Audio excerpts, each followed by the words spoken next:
Here we are, Keith, episode 14. Yes. Oh, yeah, so we were going to do Crusher tonight. Going to have a chat with Crusher, part 2.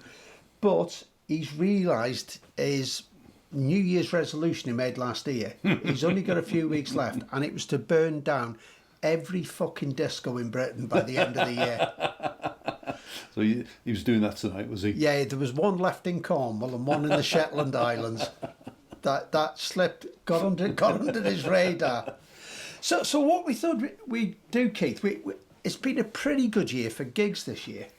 It has, hasn't it? Yeah, I haven't done as many as I normally do, but been to a few good ones. Actually, what I would say is all the ones I've been to have been really good. Yeah.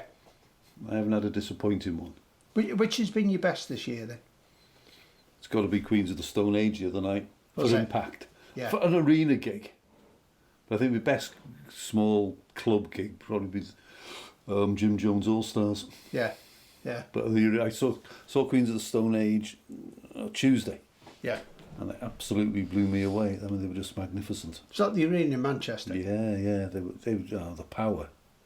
And they made, I mean, I'm not a massive fan of arenas, but like you, if you want to see the big bands, yeah, unfortunately, that's generally where you've got to go, or you go to a festival. Yeah. They made it feel very small. Did they? Yeah. And what was that down to? The sound? The sound was magnificent. Was it? And the power they had, and their presence. I mean, Josh Homme probably doesn't move more than 5 yards in the whole couple of hours they're on stage. Yeah. Just stands there, delivers it. But visually, the other guys are good to watch. Yeah. There's a bit going on. See, I think if you're going to do an arena and pull it off well, you've got to be a rock star, haven't you? Yeah. You know, you've got to. Yeah. Because we went there quite a few years back. I know we're talking about this year, but we went quite a few years back. No. And we went to see Whitesnake, Def Leppard. Yeah. Right, so Def Leppard come on, we know they're good and all the rest of it. Mm-hmm. But they were just there on stage. But then Whitesnake come on, and the fucking stage was full of rock stars. Yeah. You know, there was a presence about them. Throwing shapes, I think they call it. Throwing shapes you could see from the back of the arena. Yeah. So I always think. But this year I went to the same arena to watch Kiss. Okay. Yeah. Now, you know, like you, I'd rather see bands in a smaller venue, up close and personal, you know, white to the eyes, see the blood, you know, be all part of it. But I think Kiss, you've got to do arena, just because the show is... Well, it is. It's the show, isn't it? I mean, it goes beyond the music with bands like them. Yeah. Definitely. But I tell you what was good about that gig, and we went recently to see them straight after that gig. The support band was Skindred. Okay. Yeah. Very, very good. Funny you should say that. Because I know you saw them in Liverpool, didn't you? Yeah. I didn't know that had been streamed live. Oh, I didn't know that. Oh, well, I've got a story to tell you. Ah, right. Oh, here we go. No. Are you sitting comfortably, kids? Get the popcorn out. No, I was in Tubeway Records in Shrewsbury the other day. Yeah. And I must have bought something. Yeah, Tom Verlaine's first solo album, Guide to Television. And the guy behind the counter's talking to a guy serving, and they're talking about Skindred. And I said, my mate went to see them. I said he went and saw them at the Cavern. That's right. But I'm sure, I said it was like an acoustic type of event. So, he said, watch that online. They streamed it live. So it was actually streamed live, that Skindred. It was a cracking. It was rammed. And they only done like half a dozen acoustic songs off the new album. But what was really good about that gig, they didn't rip the arse off it. I'm going to say it was like 14 quid. I can't remember the price now. But you got the album. Oh, really? As well. Happy so days. you had a choice of either vinyl or CD. Wow. So, it was cracking. Well, that's good. Oh, that's proper value. I mean, going back, talking about value. I mean, Tuesday night at Queens of the Stone Age. I mean, I was there earlier in the year. I went to the arena to see John Fogerty. Right. Creedence Clearwater Revival. And he was great. He was really good. I love all the Creedence stuff. Yeah. And I turned up at the car park, one of these that they makeshift car parks, businesses obviously let out. Yeah. And paid a tenner to park. That's okay. I'm happy with that tenner. Tuesday night, Queens of the Stone Age, 20 quid. Oh, you cheeky bastards. And I said, it was 10 quid 4 months ago. Yeah. 20 quid. Inflation. Bloody right. So I parked up. I sort of went in. Oh, I went to this and that for a curry. Yeah. As I sent you a photo of it and had a little wander. And I got into the arena and the first band on were just finishing. I think they were called Hot Tan or something or other, something like that. Then I'll go and have a little wander. T-shirts are Queens of the Stone Age, 35 quid. For a For a t-shirt. t-shirt. Hoodies, 70 quid. Yeah, I know. It's fucking nuts, isn't it? Posters, £80. 80 quid. For a 80 poster. quid for posters. And the albums, vinyl copies of 2 or 3 of their albums were all 40 quid. It's not happening. No. It's not happening. Was any snide guys outside selling gear? Oh, after the gig? Yeah. Oh, yeah, loads of them. Yeah. I don't know what they were charging. Yeah. But you can understand why people go to them. Yeah. You know, I mean, how often are you going to wear a t-shirt you buy at a gig? Yeah. You know, I bought a few over the years off the guys outside. Still as good as new. Yeah. Probably because I've never worn them, but Yeah, just hanging up in the wardrobe. But I tell you that one of my fondest memories of going to the arena was, you know, when you're walking up the stairs to go in. Well, you go through that bit now, like a loop where they check you. Yeah, and yeah. stuff. So we went, and I'm going to say about 10 years ago now, there was one of those concerts where you had like the Philharmonic on stage, but then and Elvis's band, but they screened Elvis okay. on screen. So Yeah, it's yeah. like as if Elvis was there, like In the building. in the building. So we're walking up the steps to go in, and in front of me was like a guy who was 70. Yeah, he still had the teddy bear haircut, but it was grey in the sideboards, and he had a denim cut off over a leather jacket, and him or his wife or somebody with embroidery skills, had embroidered on the back of his denim jacket, "Born to Shag." No, I love rock and roll, or Yeah, no. live right, die. to shag. Yeah, born to shag. But I had a nice surprise last, was it last week? It must have been Thursday. Ben sent me a message. Yeah, I'm going to Liverpool to a gig tomorrow. Harry Bellis has dropped out. Yeah. Do you want to come? So what is it? Who is it? Where? Where? yeah. He said, oh, it's a guy called Harry Hoynig or something like that. I said, what is he? He's a jazz drummer. Oh, God. Okay. He said, well, listen, Ben, if you can find someone else to go, Please, if you can find you someone. take them. You go, let them go. Yeah. But I said, failing that, yeah, obviously I'll come with you, So I did. I went with him. 3-piece. It was in the Yoko Ono Lennon complex at Liverpool University. Don't know it. No, in the Tongue Auditorium. Ah, And it was such a small place, 15, 16 rows of seats with about 17, 18 seats in each row. yeah, And 3-piece. Guitarist, upright bass player, yeah, and this guy, Harry Hoynig, Yeah. on the drums. And I'd listened to a bit on YouTube the night before, and it really did sound like jazz club out of the Fast Show. nice. Nice. And it was, what an evening. I mean, this guy. You see these guys close up, and you're watching them do what they're best at. Yeah, yeah. They're unbelievable. I really enjoyed it. I think he did 2 45-minute sets, bit of a break in the middle. And what really impressed me with his drumming was, he was everywhere, as you can imagine. Yeah. All sorts of shit going on. Was his touch.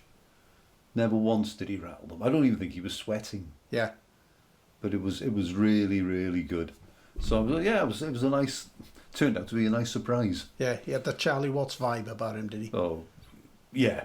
I mean, he hardly touched them, Yeah, but it still had that impact. And a really good guy on guitar. He's from New York City. And he's actually one of the guys Ben has lessons from, Steve Lyman. he's an American guy, isn't he? His drum tutor, is that right? Yeah. yeah, Well, Steve Lyman's obviously a drummer, and he's had lessons from Harry Hoynig. Ah, right. But he's also played piano in Steve Lyman's band. right. So not only is he a top drummer, he's obviously an accomplished pianist, Yeah. keyboard player. You know, It's sickening a minute. People can and just you pick up think, any wow, instrument. yeah, it's Well, I interesting. saw a long time ago at the Band in the Wall, Bill Bruford, yeah. and he was doing he had like his jazz band with him, and they'd done a set, but before that he was doing a bit of, I'm going to say like a drum clinic, but it wasn't. He was talking about his style of drumming with the audience and demonstrating it. So he was Righto, like yeah. his own support act. Yeah. And I suppose it is like a clinic a bit, isn't yeah, it? really? yeah. It was really interesting.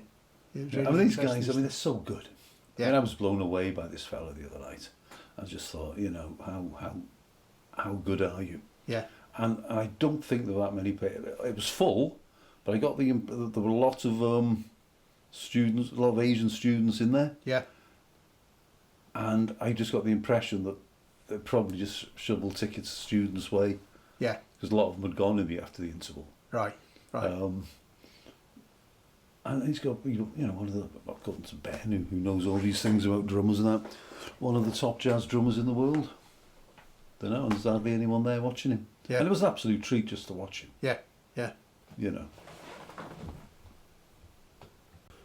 Yeah, so I mentioned in the Bill Bruford thing of the Band in the Wall. I've had a couple of belting gigs there this year. So Graham Parker was, Of course you went to see it. Was he with this full band there? yeah, Yeah. absolutely amazing. Really good gig. So music's still great. You know, the way that they're on stage, the persona, all of that stuff is still good. But I think it's that bit now where bands of that era, they're just slowing down. The performance is still cracking, but it's not that edgy live. No, it won't be, will it? No, I suppose you've got to go elsewhere. Or that sort of stuff. And I suppose you're looking at other bands if that's what you're looking at. You've got to look at other bands, haven't you? Yeah. So, I mean, one of the other support band for Queens of the Stone Age was a band called The Chats from Queensland, Australia. Right. Bloody great. Are they? Yeah, and they were excellent. I mean, they would have been so good in a pub or a club, Yeah. small venue. But to their credit, they held their own in a big arena like that. Seemed to be quite well known around amongst a lot of the audience. Yeah. Not a band I'd heard of, but No, really enjoyed. worth checking out then. Really enjoy them. Yeah. What would you compare them to then? Well, Some of the riffs reminded me a little bit of Motorhead. oh, was it? I'm in, mate. Yeah, but vocally not, obviously. Yeah. But he was playing one song. I thought, yeah, that's got a real Motorhead feel. Not as heavy. Yeah. They weren't as heavy as Motorhead or Green Day, something like that. Yeah, Which yeah. again, Motorhead, Green Day pulls apart Yeah. in many ways. But it was just had that punky, heavy type of edge to Vibe it. to 'em. Really enjoyed them. Yeah. Yeah. You can imagine in a club there'd be a lot of energy and Yeah. And another good band that I went to see in the Band in the Wall was Easy All Stars. okay. Yeah. Right, which you know Yeah. them. So anybody who doesn't know them, reggae band, super talented musicians, but then they do covers of Bowie and Pink Floyd. Don't they have an album? Yeah, that yeah, they will do. Yeah, they've got Dub Side of the Moon, is that them? Dub Side of the Moon, And the Dub Pistols. yeah, Yeah, and I've got the Ziggy right and band. stuff Yeah, like yeah. that. Fucking hell. Anyway, so good. I bought tickets the next day and went over to see them in Chester. Okay. Again on the Friday night at what's the venue by the railway station? Live Rooms. In the live rooms. Anyway, just as I was getting out the car to pay me parking ticket, all of them were walking up City Road. Ah, right. Right, so I said, guys, I said, I'll come and see you tonight. You were drinking great. The Band in the Wall. You nailed it. None of them said anything. Just one of them said, "Where can we get a curry from?" I said, "Oh, just at the top, mate." Yeah. People after our own heart, by the sounds of it. Yeah. John Fogerty earlier in the year. So yeah, that's really a good. gig. I'm gutted I missed Yeah, that it one. was good. His son's band supported. His son's band were his backing band. It was a really good night. Played all the well-known Creed and stuff, two or Yeah. three off his own albums. I think he did Old Man Down the Road, I think it's called, from Centrefield. Good album. So that was really enjoyable. And then, just a few little club gigs. Johnny Marr, Jim Jones All Stars, Yeah. Ginger Wild Art the other week in Yeah. That was a bit Albert of an Shed. Interesting venue. Yeah, a bit of an acoustic set, wasn't it? Yeah, it was Oh, just on his own, and he was really, really good. And that's where I got the interview with Mick Brown as well. yeah. But yeah, nice little venue, Albert Shed. Never been there before. Car parking right opposite. Yeah, happy days. Free after 6 o'clock. Yeah, Just fucking the- bonus. Yeah, other side of the car park, an Indian restaurant, Oh, a nice curry house. the Golden Triangle. It was as a it shall golden now be- triangle. as it'll now be known. Venue, free car park, and a curry house. Yeah. So Keith and I, I've got this thing going where we always try to find a curry pre-gig. Yeah. You know, a long time ago, Keith, it would have been lots of beer and a load of malarkey beforehand. And a chicken vindaloo after. It's the other way around now. It's Chicken curry vindaloo first. before, Yeah. and a bottle of water. Yeah, find the gig then. I don't like driving home in the dark. No, it is. I mean, it has been a strange year for gigs for me. Just, yeah, I'm getting back into it. Whether Yeah. it's a bit of a lockdown hangover, Yeah, I don't know. And you just think, was it the way bands I wanted to see? Was it, which I doubt. I think it's just fell out of the habit of going to watch bands. yeah. You know. Yeah. Well, I totted up earlier on. There's by the end of the year we've done 48 this year. You will have done. Yeah. Wow. Yeah. So Well, that's a huge amount. Fair yeah. play. Some of them have been great. You know, a couple of standout ones. I tell you, was really good. The band I really enjoyed was Generation Sex. Oh, I remember you going to see that. Yeah. That was just, you know, and again, you know, not quite the energy that what the No, Pistols it would won't have be, had will it? or whatever. But it's just great just to go and It is. I mean, this is what I thought when I sort of went to see The Answer last night, and they were playing Academy 2 in Manchester. yeah, I saw Magpie Salute there a few years ago, Rich Robinson's band, and it was just great. I mean, I love The Answer. Saw them 2006, South by Southwest. Saw them twice in a day. did you? Yeah, they were good. I've seen them two or three times since, and it was just good to go to a little club, well, little-ish, Yeah, and to just watch a band playing. yeah. Stood by the mixing desk near the back. Yeah, I saw your picture. Oh yeah, on good sound. Insta. Yeah, Nothing not to like really. yeah. I mean, what's Cormac, the singer, a cross between Freddie Krueger and Wurzel Gummidge, Yeah, to be honest. Yeah, Good voice. Good Yeah, voice. yeah. Some unusual dancing moves, but you can't help but like them. I saw them at the Apollo supporting Motorhead. Okay, right. Yeah, a long time ago Yeah. now. Might be going back 15 years, Yeah, perhaps. yeah. Easily, I bet. Probably just when I think their first album was around 06. Yeah, it would have been Rise, around yeah. that time because I'd never heard them before. But I've got upstairs. I picked up just from the bar up there when we were there one of the flyers. Mm-hmm. Just because I thought, right, I need to keep an Yeah. eye on these guys because I like the. We went to see them. They were supporting Blackstone Cherry, and at the main academy in Manchester a few years ago now. And not really. I mean, I can take or leave Blackstone Cherry. I'm not really much of a fan of them, if I'm being honest. But we thought, we'll go. We can see The Answer. It'll be all right. We can cope with that. They dropped out. Do they? Yeah, they went to America to do some touring over there, or maybe got a better offer. Yeah. So they ended up not supporting them. It's a fuck of that because I've gone to see gigs over the years when I've gone for the support. band. Yeah. And they changed at the last minute and not made it, and then you're stuck there for the night. Watching the then band, you're not really So I that said, I fussed on. paid 70 quid, I'm staying. Yeah. Yeah. And another good one for me this year was the Who. St Helens, wasn't it? Yeah, You saw that night. yeah. And unless, to be honest with you, Kate, unless it's a really hot day, I'm not a massive fan of outdoor No. gigs. You want to be lying on the grass, don't you, all Yeah. day and all of that. Yes. And, and the sound was good, but it wasn't ace. It wasn't No, great sound, no. so it was a bit... But to be honest with you, I'd never seen The Who before. But you know, No, so it's the first time. So I'm glad I've ticked I that had the box. opportunity in 1974. Yeah. Nige, Ian Johnson, I think Steve Gordon might have gone, Dave Hughes, Ian Fisher, all went to Bellevue to see them. That was probably a couple of quid a ticket. Yeah. I had to spend my £2 on driving lessons. Oh, so you didn't go? Yeah. So I wasn't working.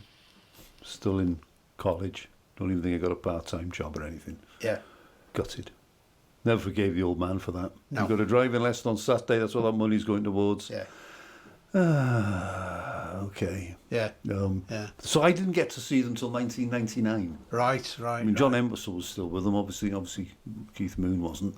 And I saw them at the Shepherd's Bush Empire on the 22nd of December with Paul from London. You know. Yeah. Yeah. We were in the very back row of the highest tier in the Shepherd's Bush Empire, and you honestly felt as if you were hanging over them. It's such a steep auditorium, and it was just unbelievable. And they were great. I've probably seen them, I think, saw them at Glastonbury. We saw them in Liverpool. The Summer Pops was indoors, which was good. And we saw them at Wembley a few years ago. Right. When Eddie Vedder supported them on his own. Yeah, that would have been good. Did stuff from the Ukulele Songs album. Yes, it was very good. They're interesting, those balconies at gigs. I remember seeing Deep Purple at the Empire in Liverpool, and we were on the top flight there. Yeah. You could feel the fucking balcony. Oh, you can. going. It moves, doesn't Yeah, it? it's great. The Empire always, I'm sure Yeah. it's always moved. Yeah. It's not very stable. No, not at all. So at any minute, I'm going to be in the posh seats. Yeah. Not through the woods. Yeah, rattling your jewellery. Yeah. Another good gig in Liverpool this year for me was the Sparks. Yeah, you went to the Philharmonic, didn't you? Yeah. Yeah. That cracking gig, really. The new enjoyed albums, that. what I've heard of the new albums sounds pretty good. Yeah. Yeah, you see, stuff like that sort of passed me by. And you know what? I don't know what it is. I don't go to Liverpool to gigs very often. Yeah. Whether it's because I don't know where anywhere is in Liverpool.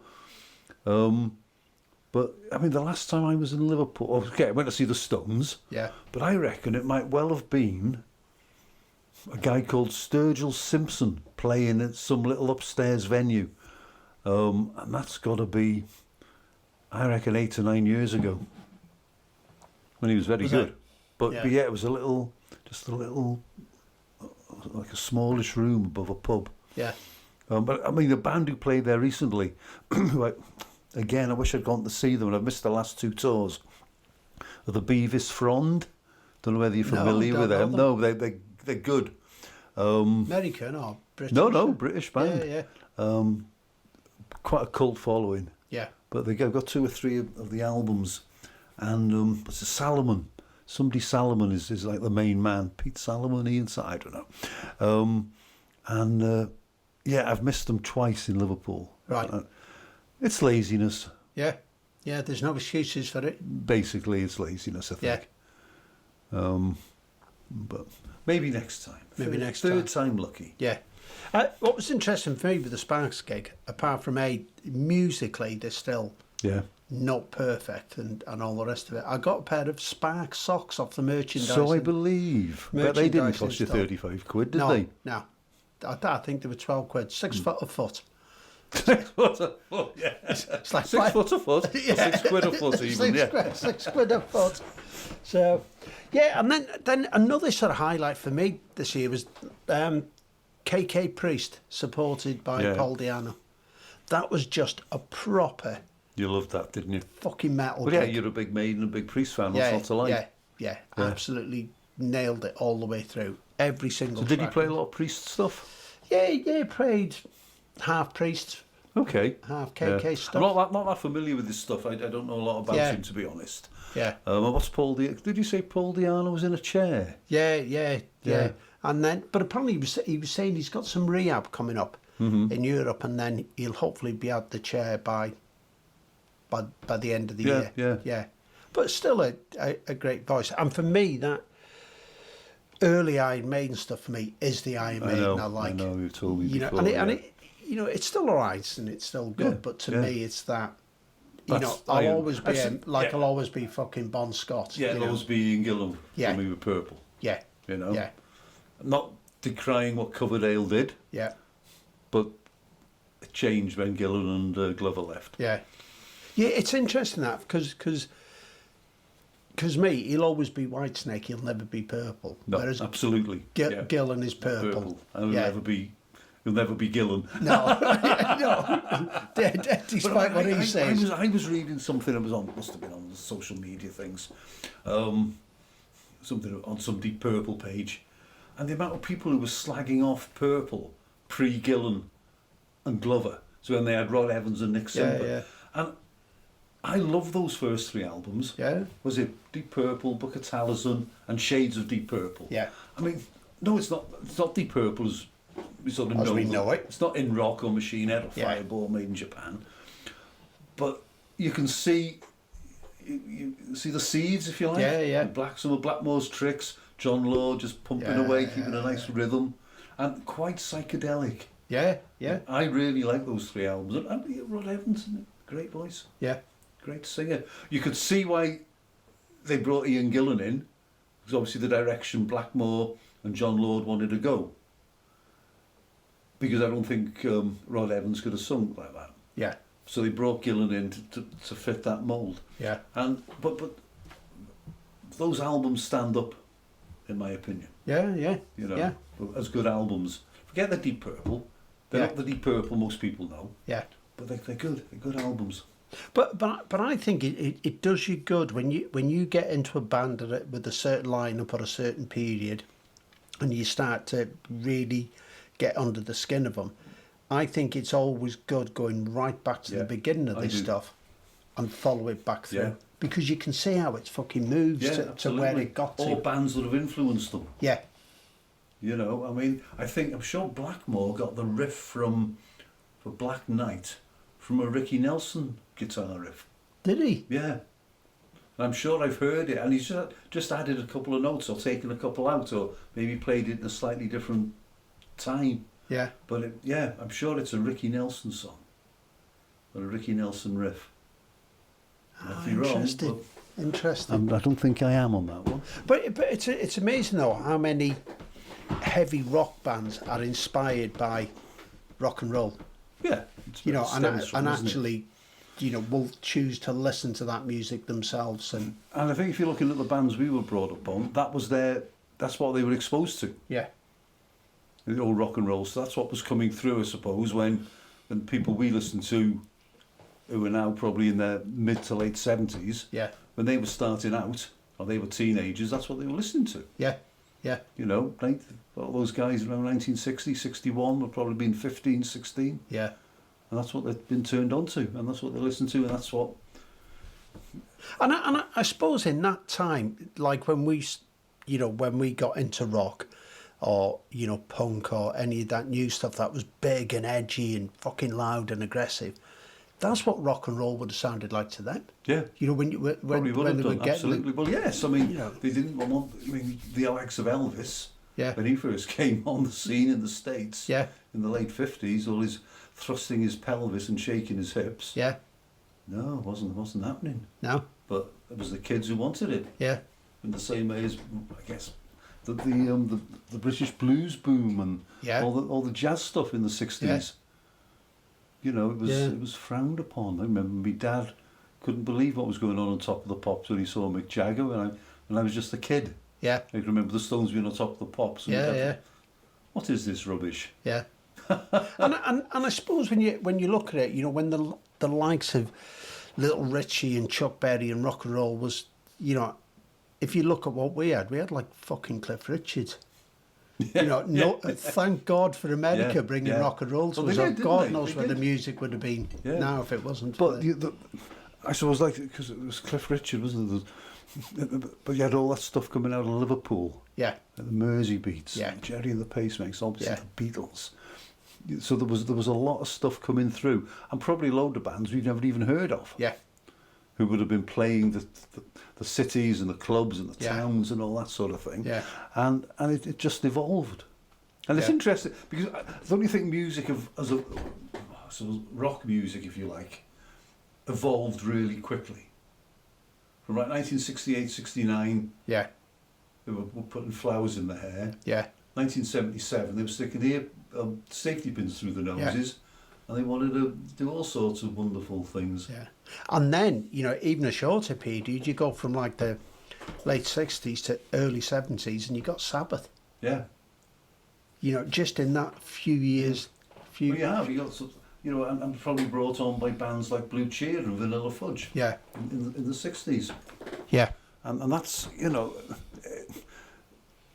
what did people say was the first heavy rock riff? Was it You Really Got Me or yeah, something like that by the Kings? I don't know. You Yeah. read all this stuff and everybody has a different opinion on it. Yeah. But for me, bands like Blue Cheer and Vanilla Fudge, I mean, Fudge, Fludge, Pink Fludge. Pink Fudge, Vanilla Fudge would do standards and they'd cover a lot of songs. They just slow it right down. But these really sort of heavy, doom-laden riffs. Great. I mean, well worth having a little listen to, yeah. So, but now we touched on rock and roll, right? And I think we'll probably both agree on this. Is two of the finest gigs from this year for me as well. Jim Jones. The All-Stars. Yeah. Oh, yeah. Two absolute Stormers. standout biblical rock and roll gigs. 75 minutes of mayhem, Yes. Yeah. pretty much. And that's Yeah. how it should be. Yeah. You know, I don't want to be standing, if I'm being honest, I can't stand up for 2.5 hours these days. No. I get fed up. Yeah. But that was perfect. That was absolutely ideal. Loads of energy, just as it should be. Yeah. Yeah. Absolutely. yeah. Great gig. But some Future Yard, Birkenhead the other week. And Yeah. And Night and Day Night and Cafe. Day Cafe in Manchester. Manchester. Yeah. Yeah. And what I like about the Jim Jones gig, it's that very much like me, like a Motorhead gig. Mm-hmm. You know, the second they come on stage, bang, punches you in the nuts. And doesn't stop, does And it? it doesn't stop till it lets you go at the end. Yeah. No, great shows, those. And he agreed to do an interview for the podcast too. He did. Totally grateful. Yeah, bonus on that one. Yeah. And I think that's probably, you know, for me, like the highlights of my gigs. You know, Yeah. but a few disappointing ones this year that haven't been. You'll always get some, but I mean, the fact that you've seen 48 gigs in a year is... Yeah, We got Wicked Rivers in 3 weeks. 3 weeks, and I've got Manchester. Susie Quattros. Oh, you're going to see her, are I'm you? gonna see Susie She's just released Quattro. an album with Katie Tunstall. Yeah, to be honest, I'm only going to hear Devilgate Drive. Yeah, and Can the Can. Can No. the can? I just want those bits.